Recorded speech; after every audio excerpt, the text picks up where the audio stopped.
हर दिल के अंदर राखूंगी ना दिल से बाहर निकलेगा। हर कजला छूटे ने नंदे पर छोरा तू ना छूटेगा।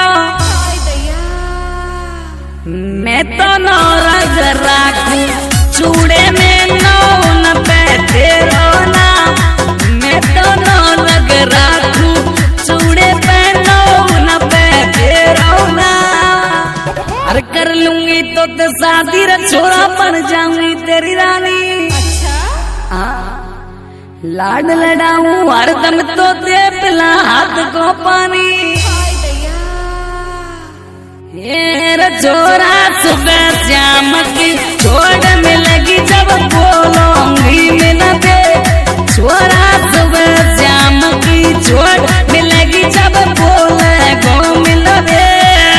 चिड़िया बन जाऊंगी रे गुजर के मैं तो तेरे